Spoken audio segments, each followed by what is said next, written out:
اعوذ باللہ من الشیطان الرجیم بسم اللہ الرحمن الرحیم۔ برادران عزیز، آج کی اس نشست میں مومن کون ہے اس موضوع پر قرآن مجید کی آیات اور احادیث نبوی صلی اللہ علیہ وسلم پر روشنی ڈالی جائے گی۔ اللہ جل مجدہ کا فرمان اقدس ہے، قرآن مجید سورۃ الاحزاب آیت نمبر 47 میں وَبَشِّرِ الْمُؤْمِنِينَ بِأَنَّ لَهُم مِّنَ اللَّهِ فَضْلًا كَبِيرًا، اور اہل ایمان کو اس بات کی بشارت دے دیں کہ ان کے لیے اللہ کا بڑا فضل ہے کہ وہ اس خاتم الانبیاء کی نسبت غلامی میں ہیں۔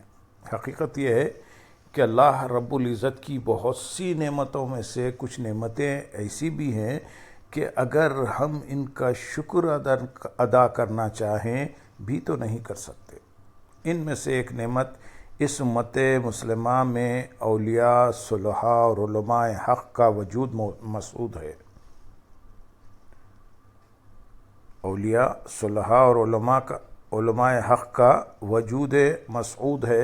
علماء حق اور صلحاء کا وجود خود اتنی بڑی نعمت ہے کہ اگر ان کے جوتوں کی خاک آنکھوں کا سرما بنانے کے لیے مل جائے تو اس سے بڑی سعادت دنیا میں ہے نہ آخرت میں۔ یہ فیوزات ہیں ان اولیاء کاملین کے اور صلحاء مقربین کے جو مختلف پیکروں میں امت کے پاس ہر دور میں آتے رہے اور قیامت تک آتے رہیں گے۔ آیت کریمہ میں اللہ تعالیٰ نے بیان فرما دیا کہ اے میرے محبوب، مومنوں کو خوشخبری سنا دو اور بشارت دے دو کہ ان کے لیے اللہ تعالیٰ کی طرف سے بڑا فضل ہے۔ پہلا سوال یہ پیدا ہوتا ہے کہ ہم اس امر کا تعین کیسے کریں کہ مومن کون ہے، اور ایک انسان مرد مومن کس طرح بنتا ہے؟ اسے قرآن مجید سے سمجھنا ہے اور اسی آیت کے سیاق و سباق سے سمجھنا ہے۔ ویسے تو قرآن مجید میں ہزارہ مقامات ہیں جہاں سے انسان ایمان اور مومن کا مفہوم سمجھ سکتا ہے، مگر اس موقع پر اسی مقام کے سیاق و سباق کے حوالے سے سمجھنا ہے۔ اللہ تبارک و تعالیٰ نے ان الفاظ مبارکات سے پہلے جو آیت کریمہ وارد کی ہے وہ مومن کا مفہوم متعین کرنے میں کافی اور وافی ہے۔ اس سے پچھلی آیت در حقیقت حضور نبی اکرم صلی اللہ علیہ وسلم سے خطاب ہے۔ یا ایھا النبی انا ارسلناک شاہدا ومبشرا ونذیرا وداعیا الی اللہ باذنہ وسراجا منیرا۔ اے نبی مکرم، بے شک ہم نے آپ کو حق اور خلق کا مشاہدہ کرنے والا اور حسن آخرت کی خوشخبری دینے والا اور عذاب آخرت کا ڈر سنانے والا بنا کر بھیجا ہے، اور اس کے اذن سے اللہ کی طرف دعوت دینے والا اور منور کرنے والا آفتاب بنا کر بھیجا ہے۔ یہ اوصاف ہیں نبوت مصطفیٰ صلی اللہ علیہ وسلم کے جو اللہ رب العزت نے یہاں بیان فرمائے، اور قابل توجہ بات یہ ہے کہ حضور نبی اکرم صلی اللہ علیہ وسلم کی 6 شانوں کو ترتیب کے ساتھ بیک وقت بیان فرمانے کے بعد اب فرمایا اور اہل ایمان کو بشارت دے دیں۔ مومن اسے کہتے ہیں جو دل سے بھی مانے اور زبان سے بھی مانے، جو بامر مجبوری زبان سے تو مانے مگر دل سے نہ مانے، وہ مومن نہیں، منافق کہلاتا ہے۔ اب ذرا مومن، منافق اور کافر کا فرق اچھی طرح ذہن نشین کر لیں کہ کافر دل سے مانتا ہے نہ زبان سے مانتا ہے، منافق زبان سے مانتا ہے لیکن دل سے نہیں مانتا، اور مومن زبان سے بھی مانتا ہے اور دل سے بھی مانتا ہے۔ یہ بات بڑی واضح ہے کہ یہاں ایمان باللہ کا ذکر اس آیت کے سیاق میں مفصلاً نہیں کیا گیا۔ اسی طرح ایمان بالآخرت اور ایمان بالکتب کا بھی ذکر نہیں۔ اگر ہم یہاں ایمان اور کتب سے مراد وہ شرعی تعریفیں لیں تو وہ یہاں صادق نہیں آتی، کیونکہ اس آیت کے سیاق میں نہ ایمان باللہ کا ذکر ہے، نہ ہی ایمان بالآخرت، ایمان بالوحی ایمان بالملائک اور ایمان بالکتب کا ذکر ہے، اور نہ ہی ایمان بالخیر کا ذکر ہے، اور نہ ہی ایمان بالشر کا ذکر ہے۔ اس مقام پر نہ اقامت صلاۃ کا ذکر ہے، نہ ایتاء زکوٰۃ کا ذکر ہے، نہ صوم رمضان کا ذکر ہے، اور نہ حج کا ذکر ہے۔ یہاں تو صرف ایک ہی بات کا ذکر ہے، اور اس کا ذکر ہے جس کے سوا کوئی مقصود ہی نہیں۔ جب اللہ تعالیٰ نے فرمایا کہ ماننے والوں کو خوشخبری دے دو جو زبان اور دل دونوں سے مانتے ہیں، تو سوال پیدا ہوا کہ کس چیز کی خوشخبری؟ قبل اس کے کہ ہم اس سوال کا جواب تلاش کریں، ہم پہلے یہ طے کر لیں کہ مومن ماننے والا کون ہے۔ حضور نبی اکرم صلی اللہ علیہ وسلم کی 6 شانیں ہیں۔ اللہ جل مجدہ نے مختلف خطوط متعین نہیں ہونے دیے کہ ہم اپنی سمجھ، اپنی فکر اور اپنی رائے سے مختلف خطوط متعین کرتے پھریں۔ اللہ جل مجدہ نے ایمان کے لیے، مومن ہونے کے لیے ایک ہی راستہ متعین کر دیا، اور مومنین کے بیان سے پہلے ان کی شرائط بیان کر دی کہ اے محبوب اپنی امت کو بتا دو کہ ہم نے تمہیں 6 شانوں کے ساتھ بھیجا ہے۔ یوں بھی تو بیان کیا جا سکتا تھا کہ ہم نے آپ کو نبی بنا کر بھیجا اور بس، لیکن ایسا نہیں فرمایا، بلکہ فرمایا ہم نے آپ کو 6 شانوں کے ساتھ بھیجا ہے۔ اس لیے ان 6 شانوں کو مانتے ہوئے حضور صلی اللہ علیہ وسلم کی نبوت پر ایمان لے آؤ۔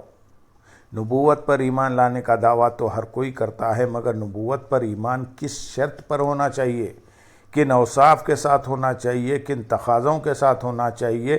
جب تک وہ تقاضے اور شرائط پوری نہ ہوں اور وہ اوصاف بے تمام، وہ کمال پورے نہ کیے جائیں، آپ لاکھ بار اپنے آپ کو مومن کہتے جائیں، آپ مومن نہیں ہو سکتے۔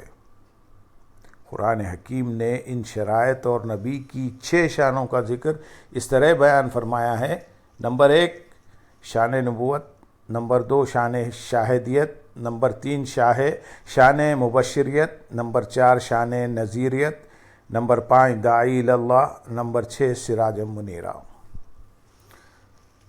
نبوت، شہادت، بشارت، تنذیر اور دعوت الحق کی 5 شانیں عطا کی گئیں۔ جب آخری شان سراج منیرہ کا تعلق اگلی آیت نمبر 47 میں مذکور فضل کبیر کے ساتھ ہے، گویا مومن ہے وہ ہے جو حضور نبی اکرم صلی اللہ علیہ وسلم کو ان 5 شانوں کے ساتھ مانے۔ اگر کوئی شخص ان میں سے کسی ایک شان کا بھی منکر ہو جائے اور باقی ساری مانے تو بھی وہ طبقہ مومنین میں شامل نہیں ہو سکتا، اور جب مومنین کے طبقے سے خارج ہے تو اللہ کے فضل کا حقدار بھی نہیں ہو سکتا۔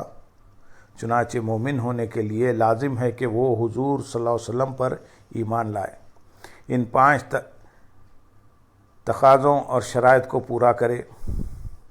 اب اختصار کے ساتھ ان 5 شانوں کو بیان کرنا ہے تاکہ مومن کا مفہوم واضح ہو جائے۔ نمبر 1 شان نبوت۔ ہم یہاں مختصراً اس پہلی شان کا مفہوم جانیں گے کہ نبی وہ ہے جو ان حقائق کی خبر دے جنہیں کوئی آنکھ دیکھ نہ سکے، کوئی کان سن نہ سکے، کوئی ہاتھ چھو نہ سکے، اور جنہیں عقل سمجھ نہ سکے، اس لیے کہ نبی کا معنی ہے غیب کی خبر دینے والا۔ یہ لفظ نبا سے مشتق ہے جس کا معنی ہے خبر۔ باری تعالیٰ ارشاد فرماتے ہیں اے محبوب یہ غیب کی خبریں ہیں جو ہم آپ کی طرف وحی فرماتے ہیں۔ سورۃ آل عمران آیت نمبر 44۔ اللہ پاک ارشاد فرما رہے ہیں کہ اے محبوب یہ غیب کی خبریں ہیں جو ہم آپ کی طرف وحی فرماتے ہیں۔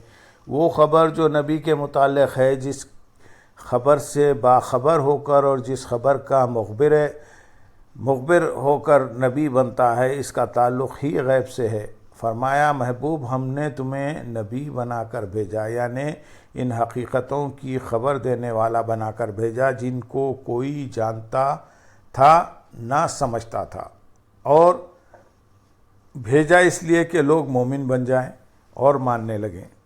انسان مانتا ہے کسی شے کو دیکھ کر، مانتا ہے کسی شے کے متعلق سن کر، یا مانتا ہے کسی شے کو سمجھ کر۔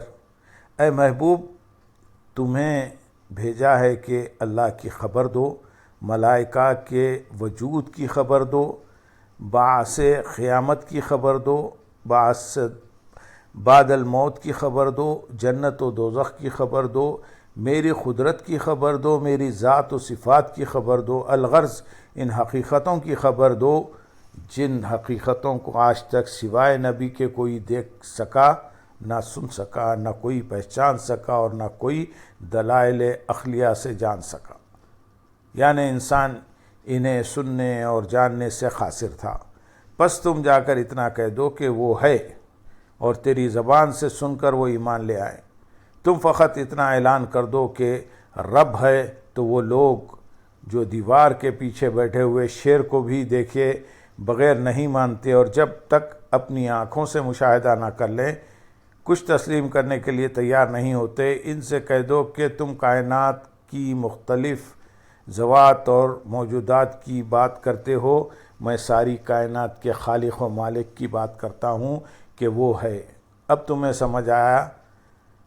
سمجھ آئے یا نہ آئے، دیکھو یا نہ دیکھو، پا سکو یا نہ پا سکو، اگر میرے کہنے پر بن دیکھے مان لوگے تو ایمان کی پہلی شرط پوری ہوگی۔ یہ ایمان بالغیب ہے، اور اگر تم یہ شرط لگاؤ کہ مانتے تو ہیں مگر شرط یہ ہے کہ سمجھ آ جائے، تو کبھی بھی مومن نہیں ہو سکو گے، کیونکہ مومن ہونے کے لیے شرط ہے کہ بن دیکھے مان لیا جائے، اور فقط اسی لیے مان لیا جائے کہ کملی والے آقا نے کہہ دیا ہے کہ وہ ہے۔ تو جو آقا صلی اللہ علیہ وسلم کے فرمانے پر بن دیکھے مان لے، اس نے مومن ہونے کی پہلی شرط پوری کر دی۔ اب جو بات قابل توجہ ہے اس ماننے میں وہ یہ ہے کہ میں آپ سے اگر یہ کہوں کہ حضرت فلانا علامہ صاحب بہت بڑے جید عالم ہیں، اور آپ نے انہیں نہ کبھی سنا ہو، نہ پڑھا ہو، اور نہ دیکھا ہو، ان سے واقفیت بھی نہ ہو، آپ پہلی بار ان کی بات میری زبان سے سنیں اور میری بات سن کر آپ مان لیں کہ یہ بہت بڑے عالم ہیں۔ اب میں آپ سے سوال کرتا ہوں کہ آپ نے پہلے انہیں مانا یا مجھے؟ اس لیے کہ اگر پہلے مجھے نہ مانتے تو ان کو تو آپ جانتے ہی نہ تھے۔ آپ نے میری زبان سے سنا کہ علامہ فلانا صاحب بہت بڑے عالم ہیں، آپ فوراً ماننے لگے۔ منوانا انہی کو مقصود تھا، مگر پہلے کسے مانے؟ پہلے مخبر کو مانتے ہیں اور بعد میں مخبر عنہ کو مانتے ہیں۔ جب تک کہ مخبر یعنی خبر دینے والے کو نہ مانا جائے تو جس کی خبر دی جا رہی ہو اسے کون مان سکتا ہے؟ فرمایا محبوب یہ لوگ سمجھ لے کہ اگر میری توحید کی معرفت چاہتے ہیں، اگر میری الوہیت پر ایمان چاہتے ہیں، میری وحدانیت پر اعتقاد چاہتے ہیں، تو انہیں معلوم ہونا چاہیے کہ محبوب مجھے ماننے کے لیے شرط یہ ہے کہ پہلے تمہیں مانے۔ اللہم صلی علی سیدنا، میرا ماننا تیرے ماننے سے گزر کر آئے گا، پہلے تم تک پھر مجھ تک پہنچیں گے۔ دوستو، اس اعتبار سے اللہ جل مجدہ نے فرمایا اے محبوب ہم نے تمہیں خبر دینے والا بنا کر بھیجا ہے، مخبر بنا کر بھیجا ہے، تاکہ پہلے تمہیں مانے پھر جس کی تم خبر لے کر آئے ہو اس تک پہنچے۔ تو گویا ایمان کی پہلی شرط یہ ہوئی کہ دہلیز رسالت پر پہلے سر تسلیم خم کرو۔ جو شخص یہ سمجھتا ہے کہ توحید کی بارگاہ تک ایمان باللہ تک رسائی پہلے ہوگی اور پھر اس بارگاہ میں آئیں گے، یہ گمان باطل ہے۔ ہم جو ایمان باللہ پہلے کہتے ہیں اور ایمان بالرسالت بعد میں کہتے ہیں، تو کوئی شخص کہہ سکتا ہے کہ اگر یہ بات ہے تو ترتیب مختلف کیوں نہیں؟ ایمان باللہ پہلے ہے اور ایمان بالرسالت بعد میں ہے۔ تو بات یہ ہے کہ ترتیب میں اختلاف حفظ مراتب کے لیے ہے۔ اللہ اونچا ہے اور رسول صلی اللہ علیہ وسلم اس کے بعد ہے۔ رہ گیا تقدم اور تاخر کا ذکر، تو رسالت پر ایمان مقدم ہے، اللہ پر ایمان مؤخر ہے۔ اگر آپ کے ذہن میں یہ سوال آئے کہ لا الہ الا اللہ محمد رسول اللہ میں بھی اللہ پہلے ہے اور رسول اللہ صلی اللہ علیہ وسلم کا ذکر بعد میں ہے، تو اس کا جواب یہ ہے کہ کلمہ طیبہ کی دو جہتیں ہیں، ایک جہت عروجی اور دوسری جہت نزولی۔ ایک جہت یہ ہے کہ جب اللہ کا حکم آسمان سے اترتا ہے، اور ایک جہت یہ ہے کہ جب مخلوق سے اللہ کی طرف جاتا ہے کلمہ طیبہ کی دونوں جہتیں یعنی جہت عروجی اور جہت نزولی کو سامنے رکھ لیں تو اوپر سے ہے لا الہ الا اللہ محمد رسول اللہ۔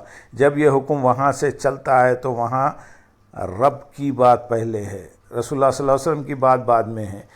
تم رب نہیں ہو، بندے ہو، رب اونچا ہے، تم نیچے ہو۔ جب یہاں سے چلو گے تو جو نیچے ہے وہ پہلے آئے گا اور جو اوپر ہے وہ بعد میں آئے گا۔ جب انسان کسی چھت پر چڑھتا ہے تو پہلا قدم پہلی سیڑھی پر پڑتا ہے اور اترتے ہوئے پہلا قدم آخری سیڑھی پر پڑتا ہے۔ مخلوق جب اوپر کی طرف رسائی حاصل کرنا چاہے تو اس کے لیے پہلا قدم دہلیز مصطفیٰ صلی اللہ علیہ وسلم ہے۔ اللہم صلی علی سیدنا محمد وعلی آل سیدنا محمد وبارک وسلم۔ یہاں سے وہ چڑھائی کا آغاز کرے گی۔ یہاں پہلے ذکر مصطفیٰ صلی اللہ علیہ وسلم ہوگا اور حفظ مراتب کے لحاظ سے پہلے ذکر اللہ ہوگا۔ شان شاہدیت، دوسری شان شاہدیت ارشاد باری تعالیٰ ہے سورۃ الاحزاب آیت نمبر 45 میں، اِنَّا أَرْسَلْنَاكَ شَاہِدًا، بے شک ہم نے آپ کو حق اور خلق کا مشاہدہ کرنے والا بنا کر بھیجا۔ شاہد کا لفظ شہود سے ہے، یعنی اس کا معنی ہے جو مشاہدے کے ساتھ حاضر ہو، چاہے ظاہری آنکھ سے دیکھنے کی بنا پر ہو یا قلب کی آنکھ یعنی بصیرت سے دیکھنے کی بنا پر ہو، اسے شاہد کہتے ہیں۔ پس شاہد وہ ہوتا ہے جو باخبر ہو۔ اگر اس کا مرادی معنی گواہ بھی کر لیں تو وہ معنی بھی درست ہے، کیونکہ گواہ کبھی بھی بے خبر نہیں ہوتا۔ اگر عدالت میں گواہ چلایا جائے، عدالت اسے پوچھے اور وہ کہے کہ مجھے خبر نہیں، تو کیا اسے کوئی گواہ مانے گا؟ نہیں۔ عدالت کہے گی نادان، گواہ بے خبر نہیں ہوتا، گواہ ہمیشہ باخبر ہوتا ہے۔ اگر شاہد کا معنی مشاہدے کی بنا پر حاضر ہونے والا یا حاضر و ناظر کریں تب بھی درست ہے۔ مقصود یہاں یہ ہے کہ حضور صلی اللہ علیہ وسلم باخبر ہیں۔ تو مومن ہونے کے لیے دوسری شرط یہ ہے کہ حضور نبی اکرم صلی اللہ علیہ وسلم کی شاہدیت پر ایمان رکھے اور جانے کہ میرے احوال و اقوال سے حضور صلی اللہ علیہ وسلم باخبر ہیں۔ اللہم صلی علی سیدنا محمد وعلی آل سیدنا محمد وبارک وسلم۔ ارشاد باری تعالیٰ ہے سورۃ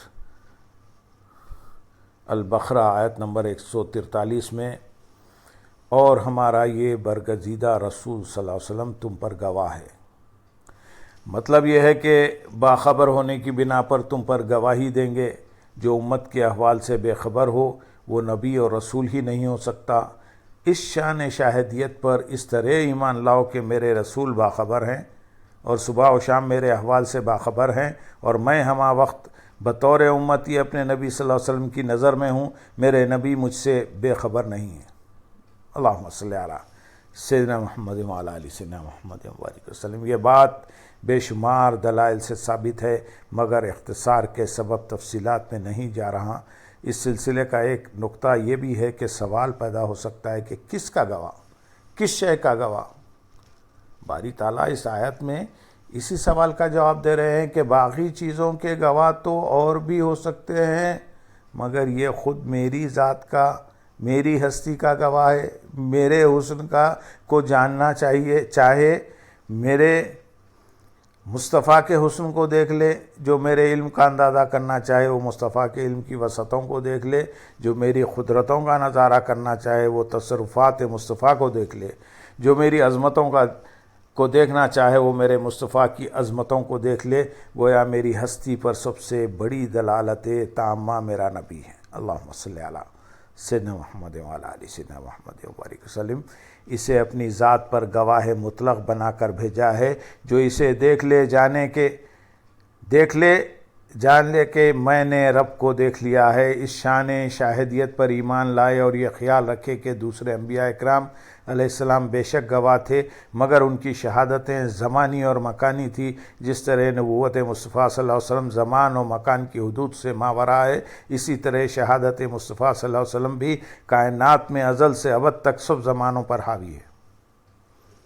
ارشاد باری تعالیٰ ہے سورۃ النساء آیت نمبر 41 میں، پھر اس دن کیا حال ہوگا جب ہم ہر امت سے ایک گواہ لائیں گے، اور اے حبیب ہم آپ کو ان سب پر گواہ لائیں گے۔ ہر نبی فقط اپنی امت پر گواہ ہوگا، مگر یہ آخری نبی ازل سے ابد تک ساری کائنات کے لیے سب امتوں پر گواہ ہوں گے۔ یہ حضور صلی اللہ علیہ وسلم کی شان شاہدیت ہے جس پر ایمان لانا ضروری ہے۔ اللہم صلی علی سیدنا محمد وعلی آل سیدنا محمد وبارک وسلم۔ اب آئیے تیسری شان، شان مبشریت۔ تیسری شان مبشرہ ہے، یعنی آپ صلی اللہ علیہ وسلم کو خوشخبری دینے والا بنا کر بھیجا گیا۔ مبشر وہ ہوتا ہے جو یہ بتاتا ہے کہ یہ اچھا کام ہے، کرو گے تو بخشے جاؤ گے۔ مبشر امت کو خوشخبری سناتا ہے کہ نیکیوں احسان کرو گے تو مالک کی رضا حاصل ہوگی اور اس کے قرب کی جنتیں نصیب ہوں گی، اس کا دیدار حاصل ہوگا۔ چوتھی شان، شان نذیریت۔ چوتھی شان نذیریت ہے۔ نذیر کا معنی ہے کہ آپ صلی اللہ علیہ وسلم کو ڈرانے والا بنا کر بھیجا گیا ہے۔ ڈرانے کا معنی یہ ہے کہ جس کام کی نسبت یہ نبی اکرم صلی اللہ علیہ وسلم فرما دے کہ یہ کام برا ہے، اسے نہ کرو ورنہ دوزخ میں جاؤ گے، لہذا اس سے فوراً رک جاؤ، اگرچہ تم نے اس کام کا انجام نہیں دیکھا، دوزخ بھی تمہاری نظروں سے اوجھل ہے، مگر بتانے والا چونکہ نذیر ہے، اسے شان نذیریت کے ساتھ بھیجا گیا ہے، اس لیے اس کے حکم سے سرتابی نہ کرو اور اسی کی بات مانو، کیونکہ نجات اسی میں ہے۔ اللہم صلی علی سیدنا محمد وعلی آل سیدنا محمد وبارک وسلم۔ سامعین، شان داعی اللہ، پانچویں شان جو ہے ہم انشاءاللہ اگلی نشست میں رکھیں گے، کیونکہ اس نشست کو کافی طویل ہو گیا ہے، تو ہم اس نشست کو یہیں اختتام کو پہنچائیں گے۔ انشاءاللہ اگلی نشست میں اس کا تسلسل ہوگا۔ وآخر دعوانا ان الحمدللہ رب العالمین۔ سبحان